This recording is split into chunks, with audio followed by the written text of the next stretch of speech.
Oknum anggota polisi di Kabupaten Nunukan, Kalimantan Utara mengamuk di RSUD Nunukan. Oknum anggota polisi tersebut mengamuk karena menganggap mertuanya meninggal dunia dan dianggap dicofitkan oleh pihak rumah sakit. Oknum aparat tersebut tiba-tiba memaksa masuk ke dalam ruang ICU untuk pasien COVID-19. Dikutip dari Kompas.com, Humas RSUD Nunukan Hairil mengatakan, oknum aparat itu berteriak dan menanyakan nama dokter yang bertanggung jawab atas sang mertua B, 51. B sendiri diketahui meninggal dunia akibat serangan jantung. Teriakan oknum aparat itu lantas membuat pasien terganggu. Para perawat juga panik lantaran oknum anggota polisi itu membawa senjata laras panjang yang diselempangkan di bahunya. Para perawat berinisiatif meminta pertolongan kepada para petugas jaga, sehingga oknum tersebut bisa dibawa keluar dari ruang ICU pasien COVID-19. Hairil lantas membantah bahwa RSUD Nunukan mengcovidkan keluarga pasien yang memicu insiden tersebut.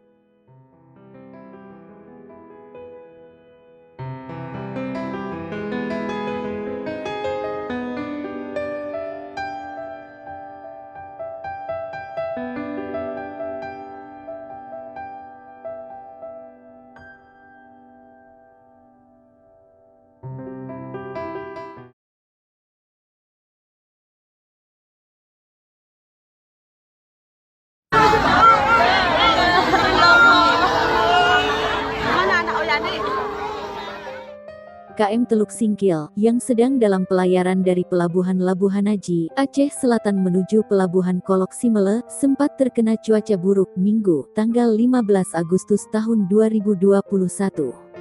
Akibatnya kapal miring ke kanan sehingga memicu kepanikan para penumpang. Setelah penumpang diarahkan berpindah ke sisi kiri dan sebagian muatan barang berupa sembako dibuang ke laut, kapal kembali terkendali. Peristiwa itu terjadi usai salat subuh sekitar pukul 5.10 waktu Indonesia Barat pagi. Sekitar sejam lagi tiba di Simele. Kepala Syah Bandar Sinabang Yan Rizal, SHMM, menceritakan saat kapal miring ke kanan, awak kapal segera mengumumkan penumpang memakai life jacket. Memang sebutnya, penumpang panik. Akan tetapi berkat pengertian yang diberikan penumpang memahami kondisi, sehingga situasi terkendali. Yan Rizal menyatakan, saat kapal miring dirinya sedang di Anjungan lantas menemui Kapten KM Teluk Singkil untuk sama-sama mengarahkan penumpang dan menghubungi bantuan. Tak lama setelah dihubungi sebutnya KM Aceh Hebat I, kapal Teni Al, speedboat Syah Bandar dan tim penolong lainnya tiba. Selanjutnya karena kapal terkendali, tim melakukan pengawalan dari belakang untuk berjaga-jaga jika sewaktu-waktu terjadi kondisi darurat.